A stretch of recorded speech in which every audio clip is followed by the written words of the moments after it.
Hello everybody, Julian Charles here of themindsrenewed.com, coming to you as usual from the depths of the Lancashire countryside here in the UK.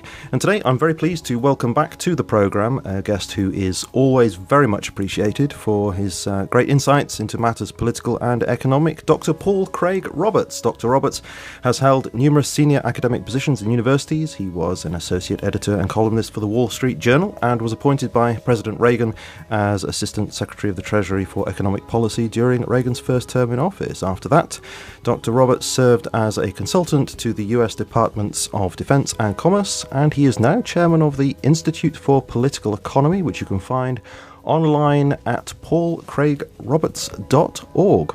Dr. Roberts, thanks very much for coming back on the show. Pleased to be with you, Julian. Well, it's always a pleasure to speak with you.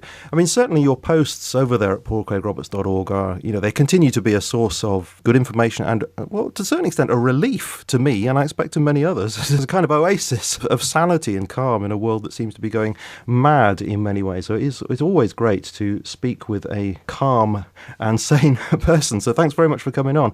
And today I want to talk about a piece that you wrote on your website earlier this month called Somnolent Europe, Russia and China, and particularly because of what you say there about the European Union and the upcoming referendum here in the UK as to whether we Britons should stay or leave that union. And as we have this decision to make shortly on the 23rd of June, do we go for Brexit, do we not? I thought that it would be good to hear your views on this, and even more particularly because of what you say about something else connected to this, the historical links between the EU and, of all things, US intelligence, which is very fascinating. But perhaps we should start with your more general impressions of what's going on at the moment. You write in the piece that Washington is committed to the European project because it's in its own interests that should continue. And you say that basically it's David Cameron's job, presumably under Obama's instruction, to, this is what you say, scare the British people into thinking that it's too dangerous to go it alone. So let's start there. Why is Washington so averse to the Brexit vote? Well, Julian, we really should then start with what you were going to get to later. Mm-hmm. The EU is a creation of the CIA. And this was discovered some years ago by an American professor who happened upon released documents in the archive of the United States, where public documents are put when they are released from their time holding. Was it Georgetown University? I think I read somewhere. Georgetown or George Washington, I think it was. But you see, it was reported on by the Telegraph, by Ambrose Evans Pritchard in the year 2000. And I think I mentioned that in my column, that this was 16 years ago, reported in the Telegraph by Ambrose, who was for a while, I guess, the Telegraph's correspondent in Washington. And the documents show that the CIA did this, basically organized, orchestrated, lobbied for the creation of the EU for two reasons. One, as a bloc against the Soviets, and two, as enabling Washington's control, because to control all the separate European governments is much more time-consuming, demanding, involved than controlling an EU government, especially something with an EU Commission that's not accountable. And so Washington set it up in order to have a firm hold on its European empire.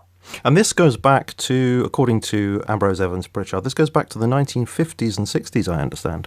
Yes, back to the 50s, I think it was. I don't have my article in front of me, but it was a creation of the CIA as a way of enhancing Washington's empire. For Washington to have to go to Italy, to France, to Germany, to the British, negotiate with each of these governments, there are more people you have to bribe or threaten or cajole, and then the countries themselves can increase their demands for what they want in return, because if one holds out, no deal can be made. Whereas if Europe is dissolved of the European countries are dissolved into one entity, then Washington only has to deal with one entity.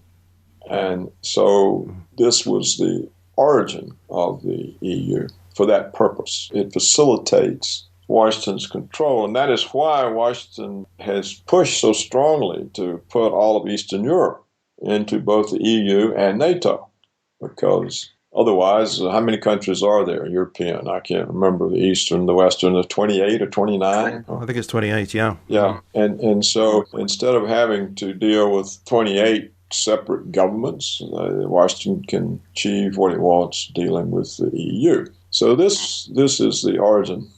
Indeed, it's fascinating. I mean, one of the things that comes to my mind is I've had interviews with Patrick Wood, and he has said things along these lines. I mean, he's very much looking at the work of the Trilateral Commission over the years. And one of the quotes he has in his book, Technocracy Rising, comes from a private conversation with David Rockefeller, which is published by and available for free download from the Trilateral Commission. So I'll link to that. So this is Pat Wood citing the words of David Rockefeller. Quote, back in the early 70s, the hope for a united Europe, and that's all in capital letters, Europe, was already full-blown, thanks in many ways to the individual energies previously spent by so many of the Trilateral Commission's earliest members. So there is a little window into this interest that was there, as you say, going right back to the 1950s. Yeah, it's an American creation, the EU is.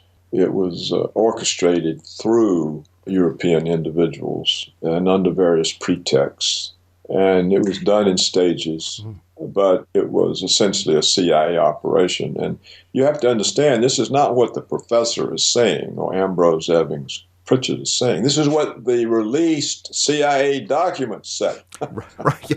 Sure. When you actually go to the article that he wrote there in the year 2000, I can see that's what he says here, although he doesn't actually link through to any of those documents. But of course, one could double check on all of that. But he points to various memoranda. Let me just have a look at a number of things that are said here. One of the memos, this is June the 11th, 1965, advised the Vice President of the EEC, Robert Marjolin, quote, to pursue monetary union by stealth, and it recommends that all debate be suppressed until, quote, the adoption of such proposals will become virtually inescapable. So these are memos from the CIA that are going through there to the Vice President of the EEC. Right. The whole thing was a CIA orchestration. They used various Europeans for it, and always with some cover or pretext. The documents are publicly available. Once they're released, I don't think they can then be all of a sudden reclassified. Right, so they could be checked up on, yeah. Yeah, and so all anyone would have to do would be go to the National Archive and ask for them. Clearly, it's so. It's not something being asserted. It's based on the actual CIA documents. I mean, they admit it. Yeah, and people involved. He actually mentions a number of people. It seems pretty clear this is the case. I mean, he looks at this organization called an American Committee for a United Europe that apparently was created in 1948, and he says it was chock full of intelligence people. The chairman apparently was William J. Donovan, who had been head of the OSS, the Office of Strategic Services, forerunner of the CIA, who at the time was apparently, well, ostensibly a private lawyer at the time. The vice chairman was, of all people, Alan Dulles. And the board included the CIA's first director, and he says a roster of ex-OSS figures and officials who moved in and out of the CIA. So there it is. Yeah, this was clearly done, and it's succeeded because Europe is very firmly under American control. Washington controls Europe totally. Controls its foreign policy, its economic policy, controls whatever the various elected presidents say or don't say, force retractions. And Obama's recent visit to London was to tell Cameron to deep six this British exit from the EU. That's his marching orders, and he will do everything he can to comply, because Cameron is, like every British prime minister, a puppet of Washington. He has no independent standing. He can't put British interest ahead of American interest. He's not allowed. It's quite clear, as Obama said, it's American interests for Britain to stay in the EU. So what most likely happens in these situations is the leaders go to the people and say, oh, little England, we'll be insignificant by ourselves if we're not part of this big block of Europe. We'll lose our influence. If we stay in the EU, we'll have a lot of influence because we are important in the EU. But if we're not in the EU, we're not important. Things will pass us by. Little England will be little England. That's exactly what they do, yes. And in fact, one of the controversial things over here has been in recent months that the government spent £9 million of taxpayers' money on this glossy pamphlet that's been sent, because I've got one right here, to vote stay. That's what they say we should do. And this glossy leaflet is headed HM Government, of course, so it looks nice and official. And it's titled, Why the Government Believes That Voting to Remain in the European Union is the Best Decision for the UK. And it has several points, some of which you've just mentioned there. Apparently they've secured a special status for the UK in Europe. We're not going to join the euro. We can keep control of our borders. We'll not be part of further European political integration, apparently. Tough new restrictions on access to welfare for EU migrants, and they say they have a commitment to reduce EU red tape. Do you believe any of that? No, I don't believe any of it. This is the trick that the British government always pulls on the people whenever the issue of the EU comes up. They say, we're negotiating special conditions. We're negotiating special conditions. Don't worry. You don't have to worry about the immigrants because we're negotiating that part of the EU out of our relationship. You don't have to worry about EU laws taking precedence over British laws. But of course, we will continue to allow them to arrest you and pull you out of the country. Yes, it doesn't actually say that in the pamphlet, no. Okay. Because somebody in Greece or something files a complaint. So they use the combination of reassurance that we have a special deal with fear that, we'll be ruined if we're not in. So I don't know that the British people succeed in standing up for themselves or they'll lose their confidence about leaving. Now, in a real respect, Britain is not in the EU because you still have the pound. And so unlike Greece or Italy or Portugal or Spain, when you get in financial trouble, the British can simply print pounds to get out. You're not dependent on private banks. You have your own central bank. But countries that use the euro do not have their own central bank in the sense of a money-creating bank, because the central banks of the other euro members are no longer central banks. They still have that name, but they cannot print euros. Only the European Central Bank. And that's not controlled by the members. It is by Germany, more or less. But the other members, they have no real control over the European Central Bank, which really is run by a former Goldman Sachs executive. The same people who run the U.S. Treasury and the Federal Reserve. They also run the European Central Bank. So in a sense, does that mean that the UK is actually pretty much okay as things stand and we don't need a Brexit? I mean, after all, as you say, we're not part of the euro, and they say there's going to be no further European political integration as far as the UK is concerned. So are we okay to just stay as we are? No, because you're okay for now if you get into financial trouble. They can't come in, make you get rid of public services, national health, cut the pensions, and sell off all of your public assets to private investors abroad. They can't do that to you. But, of course, you can't really be in the EU and not be in the EU. And so what happens over time is you get gradually a little bit more in it, a little bit more in it.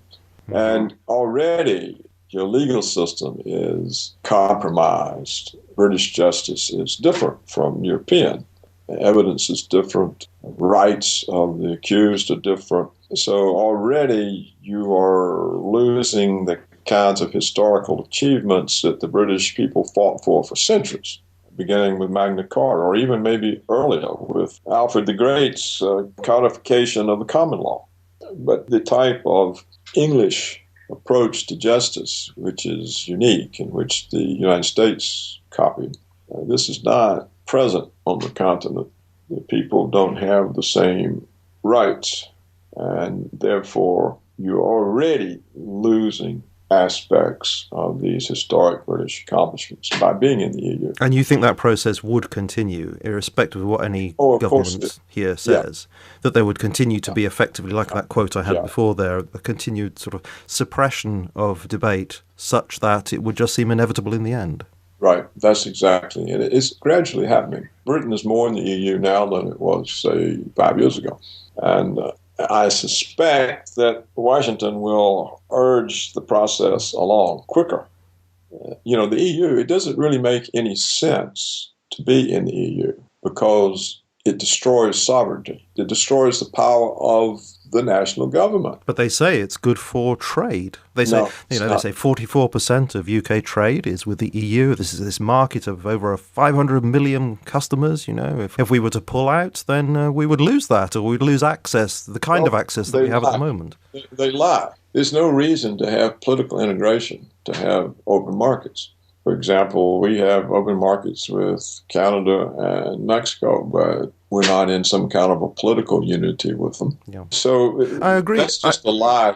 Yeah. All governments lie. Sure, but I agree in principle that you don't need to be part of a trading bloc in order to do trade. But I mean, one point that Leon Britton made, not one of my favourite characters, but it was a point that he made, that we would be penalised. We would not really be able to trade well with the rest of the EU. They would penalise us with various tariffs. And so he's lying through his teeth. Look, a trade bloc is not a political union.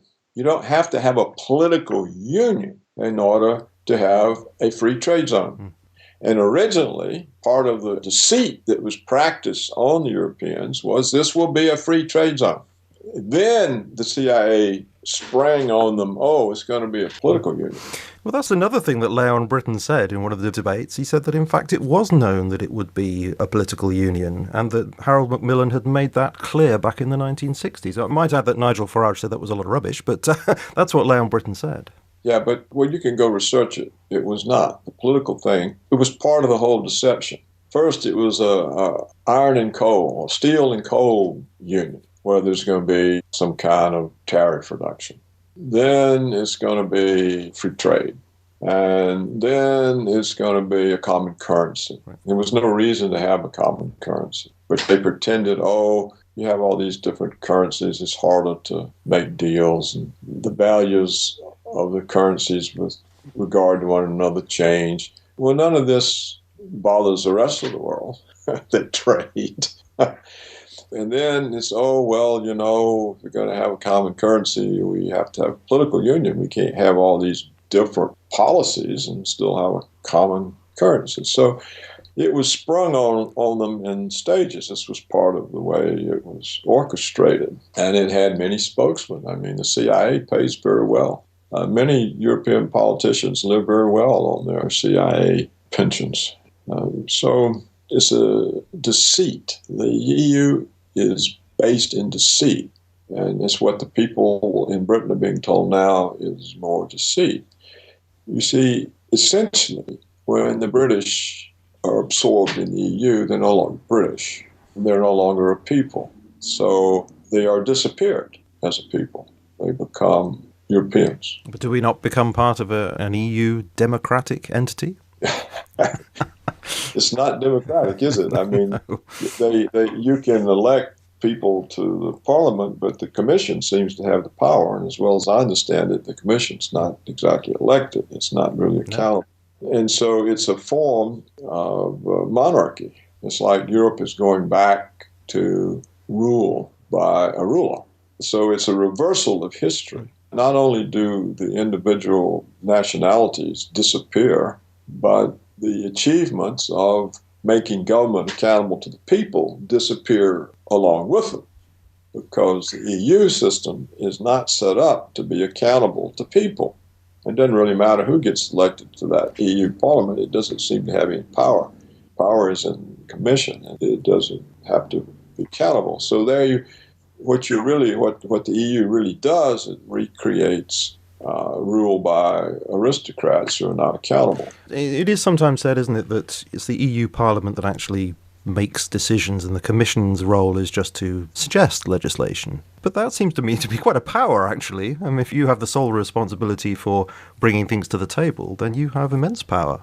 Right, it's set up for that, yeah. It's set up as a dictatorship, and will get more so. Look, the United States doesn't have a EU commission, but if we look at the balance of power that currently exists between the executive and the legislative is essentially impotent. It's lost all its powers. The government is run by the executive branch. For example, the Constitution says that only Congress can declare war. Well, the executive branch pays no attention to it. And neither does Congress. They've just let the power go. They also say that all tax matters originate in the Ways and Means Committee of the House of Representatives, but that's all compromised. Every aspect of the legislature of Congress has been compromised, and the executive branch has gained more and more power. It's really not even accountable any longer to the judiciary. For example, when Bush declared that he was going to detain American citizens indefinitely without due process, this is a complete violation of habeas corpus, which is a constitutionally protected right and one that the judiciary is expected to enforce, and they didn't do anything. And when Obama said, well, we're not going to do anything about that, we're actually going to add to it, I've got a list of Americans I'm going to kill based on suspicion alone without due process. And the courts didn't do anything about that. And we know, for example, the executive branch, I'm talking about the United States, practiced torture. And yet torture is strictly illegal under U.S. statutory law, not just illegal under international law, to which the U.S. is a signer, but it's illegal under U.S. federal law, and nothing whatsoever was done about it. It's also strictly illegal under U.S. federal law and under the Constitution for the government to spy on people without warrants. Now, they've been doing this the entirety of the 21st century. Nothing has been done about it. Here, we don't even have the EU structure, which is hierarchical, designed to produce dictatorship. We don't even have that here, but nevertheless, we're moving in that direction, where the executive branch ignores the separation of powers, ignores the powers of Congress, acts in place of Congress, and the judiciary does nothing whatsoever to enforce the law against the executive branch. So the United States is also moving toward dictatorship. And that's without the dictatorial structure that the EU has. So I think that the British should save the whole world by exiting. See, if the British exit, that's going to be the end of the EU. Everybody's going to exit because it's a pain. It's a pain for the domestic politicians who find, if you're Chancellor of Germany, you find your powers compromised by the EU membership. If you're the President of France, you find the same thing. They would like to get out. And Britain gives them the case for doing that. So this is the real reason why Obama came over here and said that we have this special relationship and we should, Britain really should be best for everybody, best for America, best for the UK. And Best for America. Best for America, yeah. Right. America doesn't give a damn about Europe. Europe is a vassal territory, it's part of the empire. There's no independence. Washington wants to keep it that way.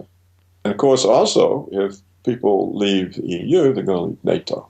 And then Washington can't carry on its wars, and it can't risk nuclear war with Russia. It can't use the idiot Europeans to put pressure on Russia. So Washington's drive for world hegemony falls apart because, the Europeans have even less interest being in NATO than in the EU, because what they're finding about being members of NATO is they're being forced into confrontation with Russia. Well, how do they benefit from that? They've already been forced to bust up their economic and diplomatic relations with Russia, and now they're being forced into a conflict situation with Russia. That's not in any European's interest. I mean, if a war breaks out with Russia, Europe's finished. It's over with. It'll never exist again. You would be gone instantly. And this is not in your interest. What grief do you have with Russia? The whole trouble that you have with Russia is because Washington overthrew the elected government in Ukraine, thinking that nothing would happen as a consequence. And Russia said, well, look at all these Russians. They don't want to be part of that. They're coming back to us. And so, you can't have them back. We're going to put sanctions on you. And then we go make Europe put the sanctions. And ever since, if you look at all the NATO commanders' statements, it's always war, war, war. We got to, this Russian is going to invade the Baltics. They're going to invade Poland. They've invaded Ukraine. They're going to invade Europe. We got to have more missile bases, more troops, more tanks, more NATO forces, more NATO maneuvers. Well, if you're Russia and you're looking at all this, you've seen this before when the Germans in 1941. They're not going to sit there forever while all kinds of hostile forces build up all around their borders and missile systems. They're not going to do it. In fact, they've said they're not going to. People need to start listening to what the Russians say before the people cease to exist. This is a serious thing. You can't go around picking a fight with the world's most powerful military, which is not the United States. I don't know if you saw the RAND study that came out last year. The RAND Corporation essentially is a CIA outpost. They were tasked with running all kinds of war games between NATO and Russia. And after a year or two or three of studies and war games, this RAND report came out last year, and it said if there's war between NATO and Russia, it'll be over with in 60 hours. Russia will simply overrun Europe. It will take them 60 hours, not 60 days. We are so outclassed militarily. Now, some people say, the reason Rand said this is the military security complex wants a bigger budget, and they're using this. It's not really true, and they're using it. But I suspect there has to be some truth to it, because there are too many military analysts still who are independent and who can look at these studies, and they can say, wait a minute, this is all nonsense. And I haven't seen any of that. So, to get back to the main point, what the United States is doing with NATO is forcing Europe into a conflict situation with Russia. But also, the United States uses NATO as cover for its war crimes, which it has committed in Iraq, Libya, Afghanistan, Syria, Yemen, Pakistan, Somalia. Without the NATO cover, this would be naked aggression. People all over the world would be screaming to put the United States government on a Nuremberg war crimes trial. But because of the predominance of the U.S. and Europe, this is some kind of a democratic operation. Look, all these countries support this. So what the Europeans do, they enable Washington's wars that now producing refugees that are overrunning Europe. That's how stupid the Europeans are. And the British. Stupid. So you see this opportunity for Brexit to be vital and more important than what we're normally told, of course, it's seen from the point of view of British perspective all the time. Will it be good for us? Will it be bad for us? And it's tempting to think along those ways and sort of weigh those up 50-50. But actually, you're saying that it has consequences that reach way beyond, because then we could see the EU unravel, we could therefore see NATO unravel, and then many of the problems that you're talking about here would be overcome. Right. You see, what you have to understand is the United States right now is threatening the entire world with nuclear war, because they're going to keep on picking a fight with Russia and China, and it's going to be nuclear. We have no possibility of conducting a conventional war against the Russians or against the Chinese, much less both of them simultaneously.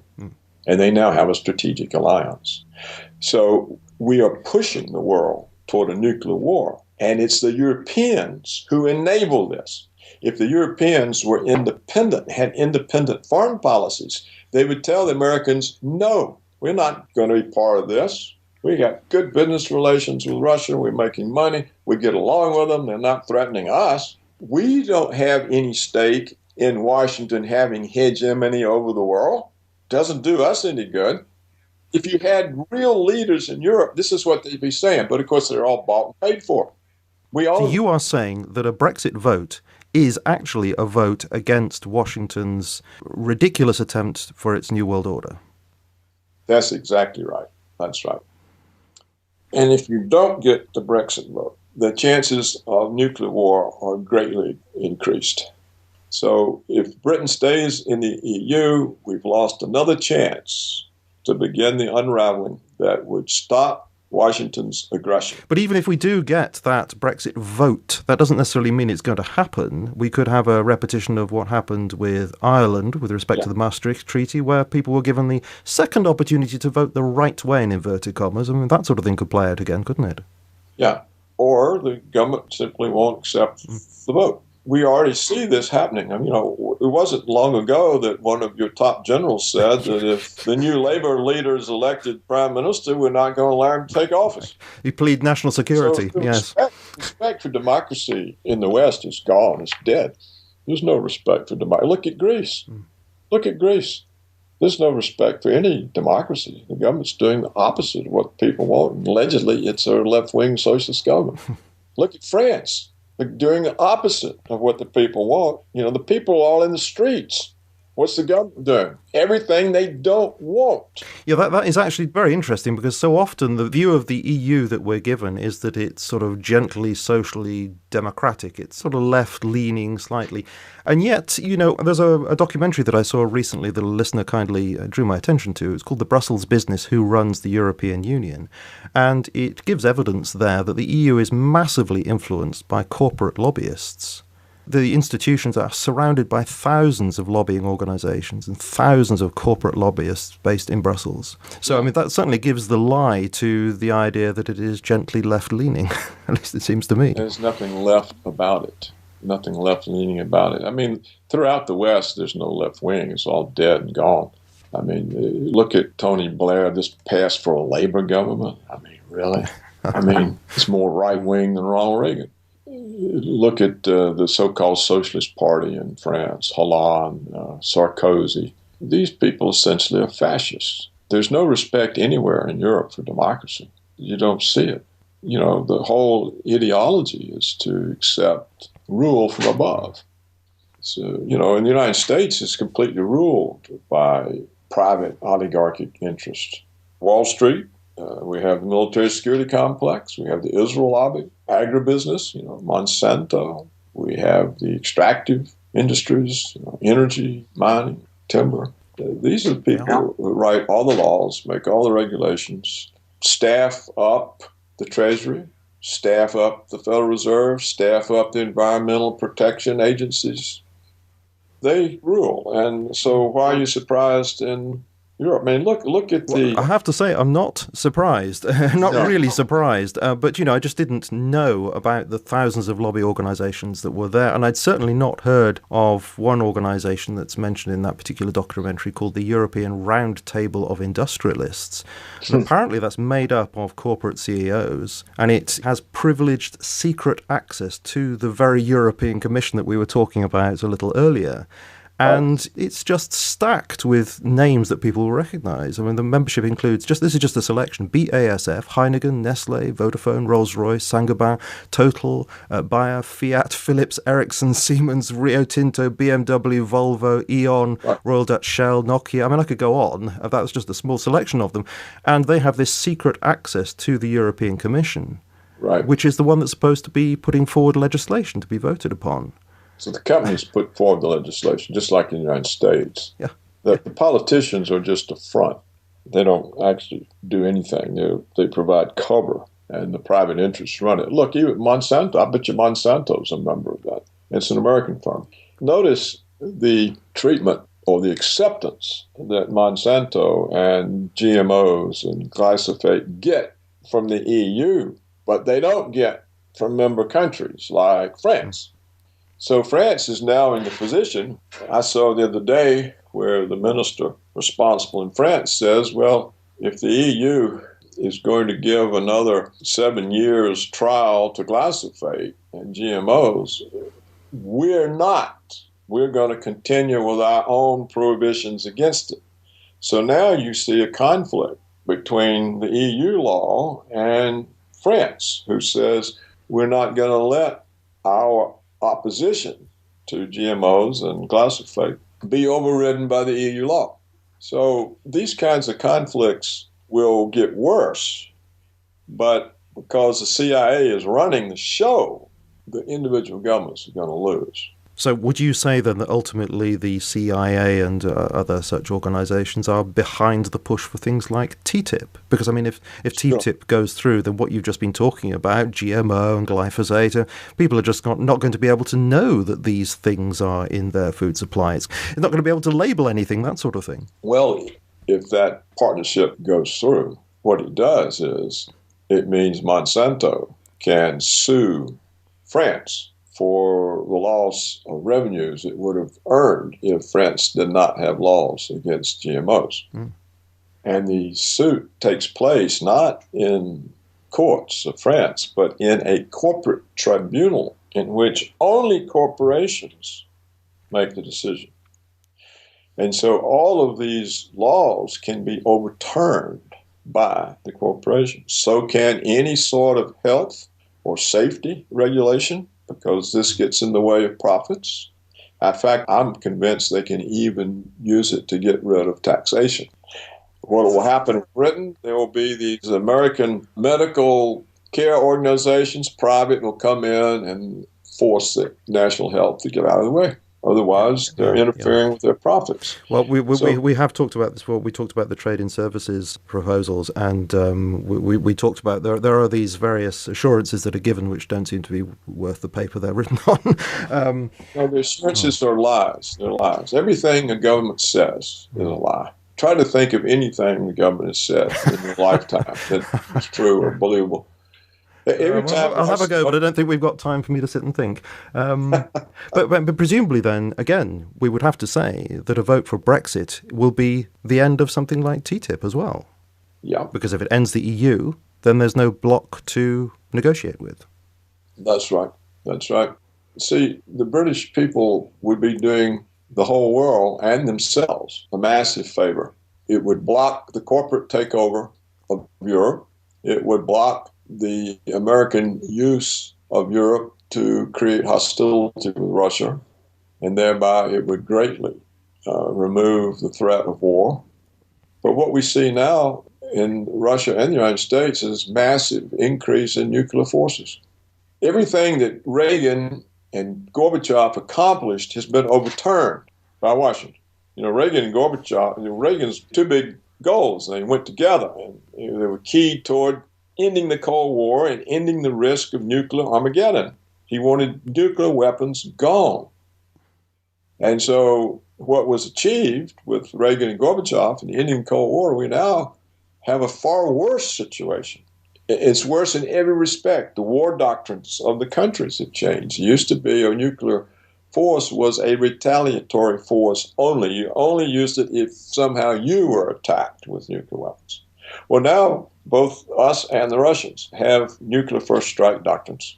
So the situation is far more dangerous than it was at the height of the Cold War with the Soviet Union.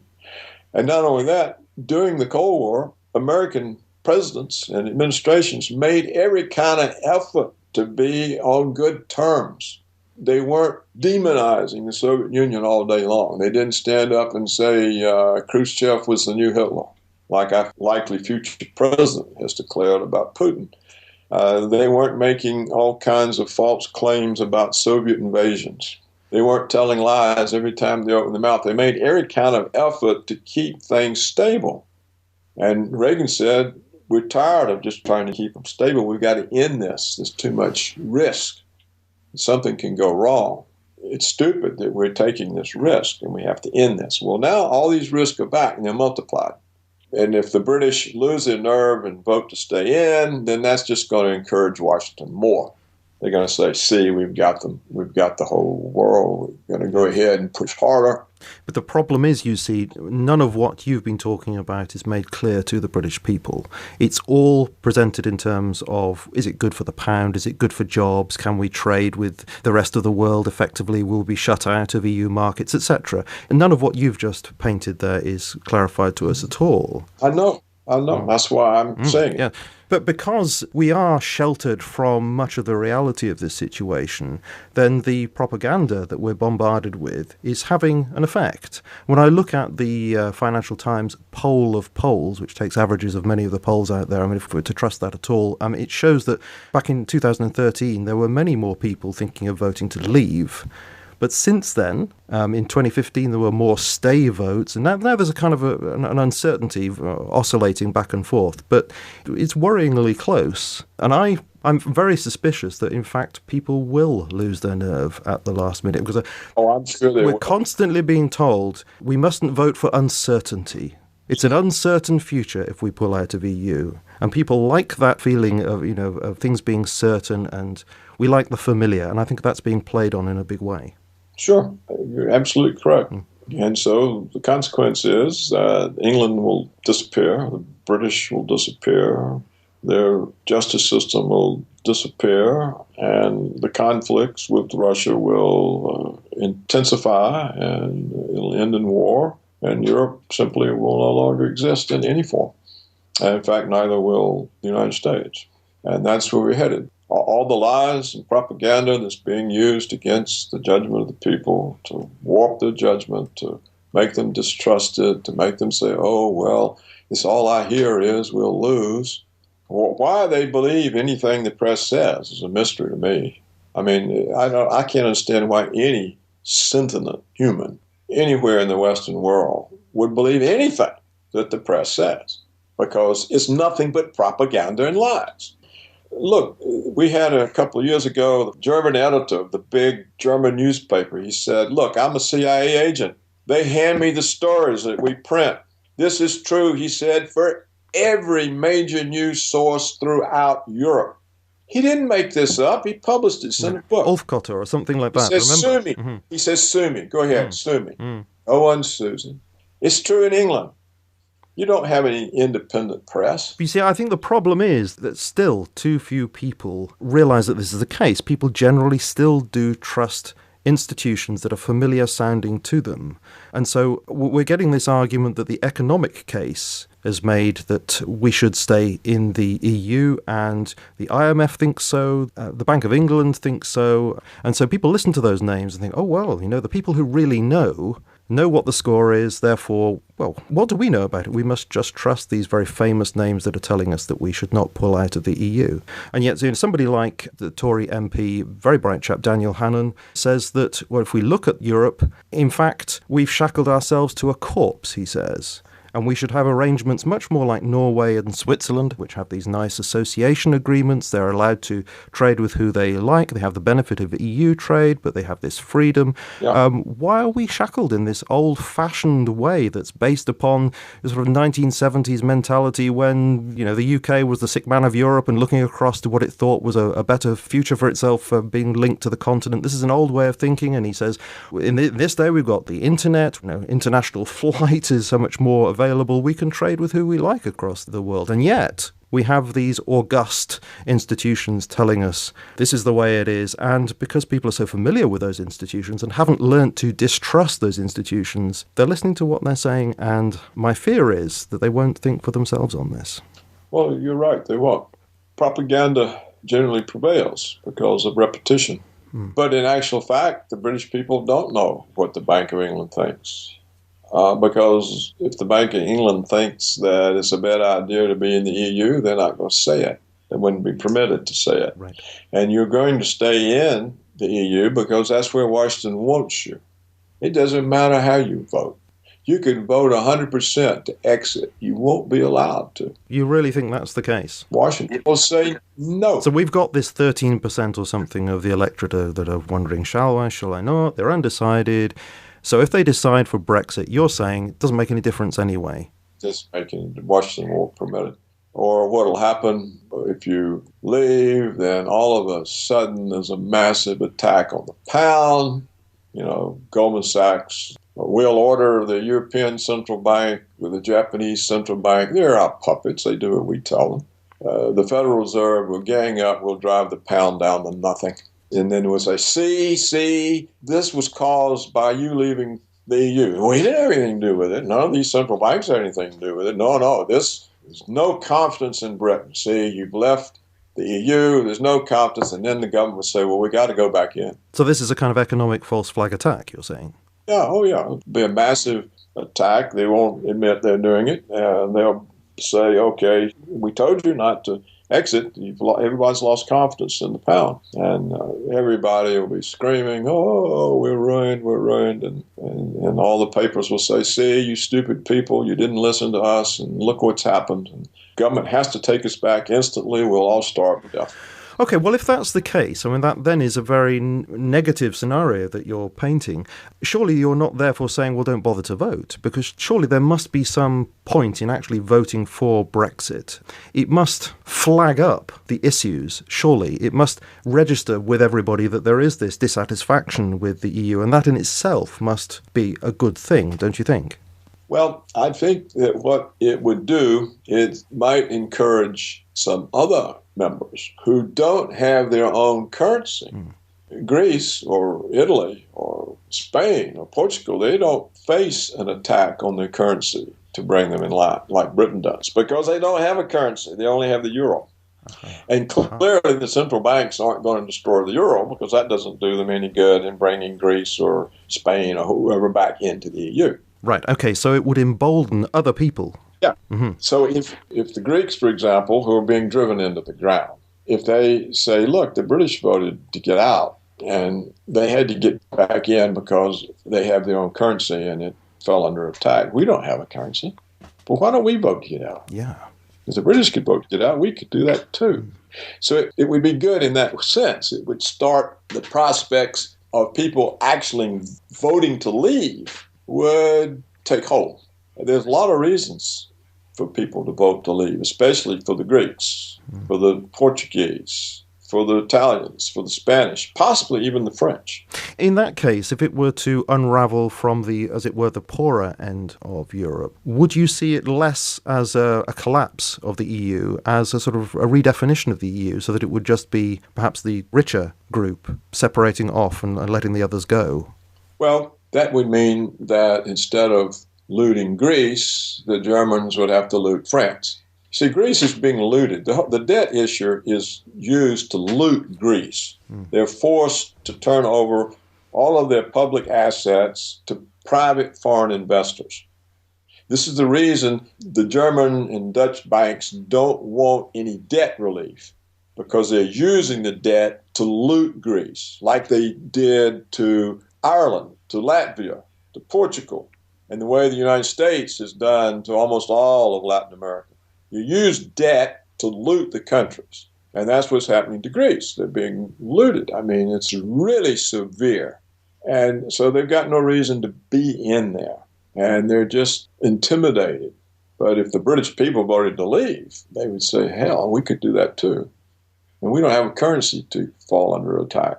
So you see the strength that the British have of being in the EU with their own currency means that as long as they're in the EU and have their own currency, they can't be looted because debt can't be used to force them to turn over all their assets to the Germans or somebody.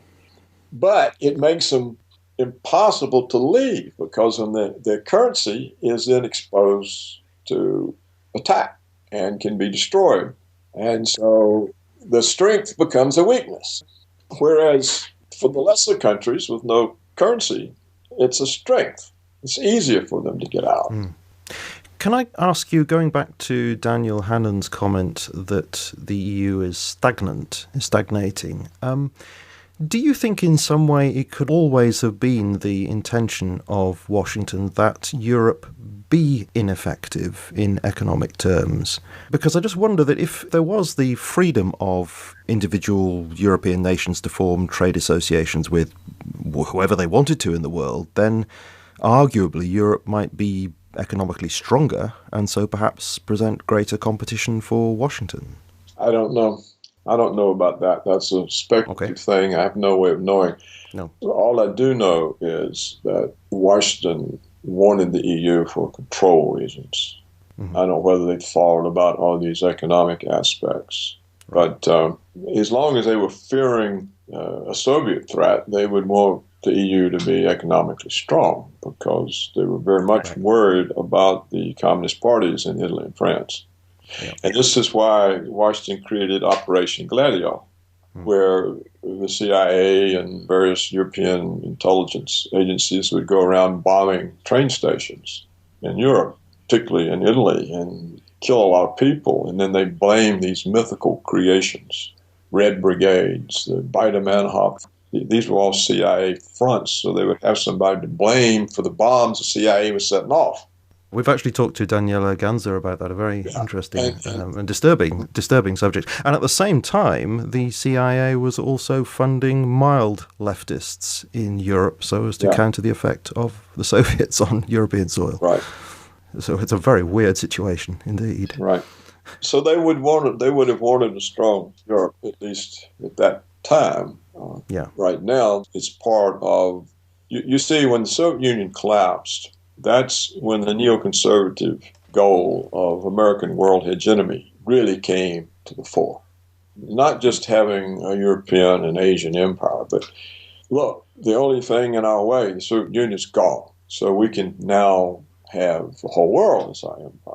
So the collapse of the Soviet Union is what unleashed this hegemonic demon that now threatens the world with nuclear annihilation.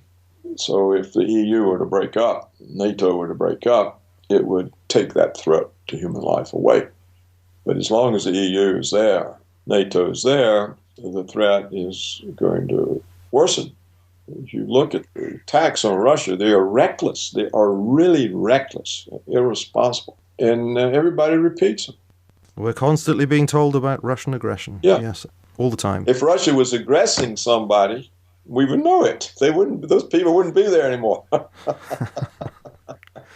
and it's crazy. Why in the world would the Russians bother to invade the Baltics? There's nothing there. They gave Baltics their independence. What do they want to go invade them for? The Baltics can't do anything to Russia. It would be a total pointless thing. There's no sign of it. There's no Russian plans. There's no build-up. It's just all ridiculous. And yet all these things become facts. These are facts, man. Well, David Cameron was treating it as a fact that very time he was speaking to Obama, saying it's a good job that the EU exists and that Britain has its place at the table so that the things we're concerned about could become a reality, such as sanctions against aggressive Russia. How many times have we heard this place at the table? They pull it out every year for my entire life. Yes. I mean, I can remember I was in Oxford in the 60s. We had listened to this place at the table stuff. Like, the only way we count is if we don't count and we're part of something bigger. If we're at somebody else's table, yes. Yeah, as long as we are a lackey for somebody who counts, we count. This was the British attitude even then. And I just was wondering, I said, what happened to this great nation? Liberty is a human achievement. It was mainly achieved by the British. All of the great legal traditions that the British colonies ended up benefiting from were fought for by the British people for centuries. It took centuries to get accountable government and to get the people protected by the rule of law. In other words, the British fought for centuries to take law as a weapon out of the hands of the government and make it a shield of the people.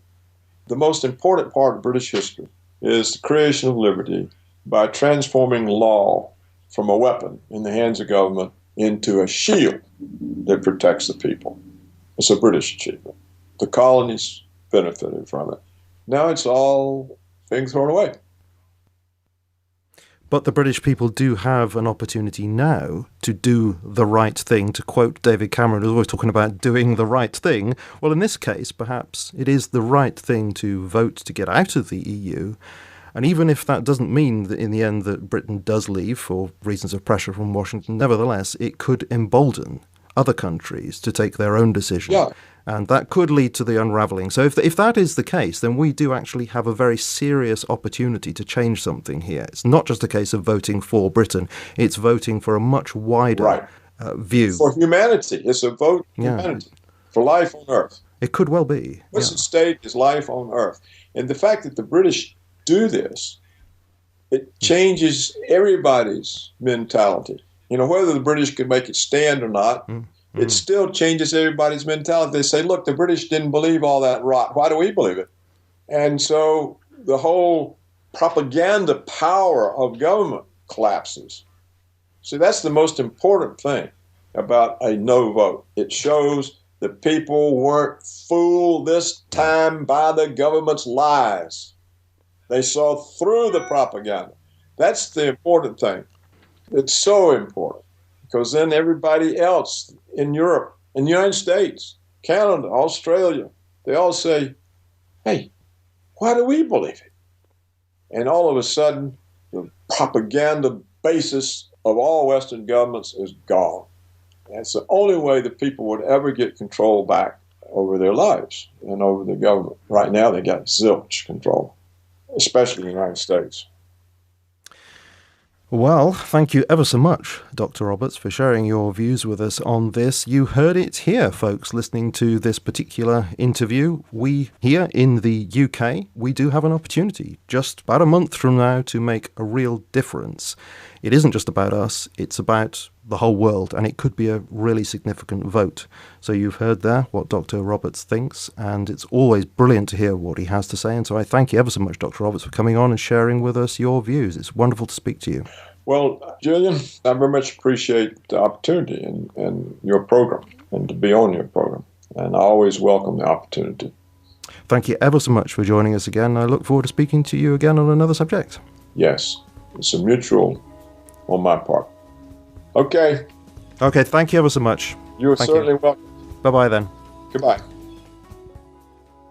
Well, once again, thanks for listening, and let me encourage you, if you are here in the UK and you found this interview helpful in deciding how you're going to vote this coming 23rd of June, then please do share this conversation with people. As you know, I rarely ask for support in that way basically because I don't like blowing my own trumpet. But in cases like this, where the information is, I think, really important, not because of my contribution, but because of the contribution of my guest, then I feel I'm justified in asking, please do share this conversation around on social media, by word of mouth, whoever you can do it, especially if you are here in the UK or you have contacts with people in the UK, because as Dr. Roberts says, we have an opportunity here, maybe not to decide what happens to Britain in the short term, but maybe to make a political statement that will reverberate around Europe and give courage to others to make a stand for their own independence and freedom. And maybe that will have an effect that will be good for us all. So please do share this around and please do vote if you're here. This is an opportunity. It's not perfect. Of course, it's not a perfect state of affairs, but it is an opportunity. So let's make use of what we have. And I'll just say in passing, thank you very much, Mark, for sending me those links, which did prove very helpful with that interview. And those, of course, will be included in the show notes, as will many other items mentioned in this interview, such as the really informative interview we had with Dr. Daniela Ganza on Operation Gladio, for example, which I mentioned in that conversation with Dr. Roberts. I always do try to include as much information as I can in the notes, so please do check those out. There's always a link to them on the page where the interview is displayed. Also, there will be no podcast next week for two reasons, really. One is it's next week that the hosting changeover is going to be happening, where TMR shifts to a different server at the hosting company. And as I said before, that means there's every possibility that TMR will be out of action completely for somewhere between 24 and 48 hours during that week. Obviously, that's not a comfortable thought. So if you navigate over here and find it gone, then please do not send me emails asking where it's gone, because it won't really have gone. It'll be coming back before you can say Jack Robinson. That's what we say here in the... I don't know why we say that, but that's what we say here. Before you can say Jack Robinson, it'll be back again. But of course, I want to monitor the situation, and I don't want the hassle of putting out a show just as really weird things are happening to the site. And the second thing is, it's half term now, and we have a ton of redecorating to do now that the plastering has all been done following our flood. So we're going to be spending the next week buttoned up in overalls and slapping paint on the walls, which is not something I'm terribly familiar with. So I'm going to be taking a break from the podcast for the next week, and as I say, monitoring what's going on with the website. But in the following week, we will be speaking again with Reverend Dr. Robert Bennett, this time about his new book, Afraid, which looks at the issue of spiritual oppression in the US today, which is a kind of sequel to his field research book on Madagascan spiritualities, which we discussed with him before. And in the following week, we'll be speaking again with Tom Gailey for the third in our short series of interviews inspired by his book, America's Post-Christian Apocalypse, which I again encourage you to get. So once again, please do share this interview around. There's not long to go, and I would love as many people as possible to hear what Dr. Roberts has to say. You have been listening to me, Julian Charles, of themindrenewed.com, and I very much look forward to speaking to you again in the fairly near future.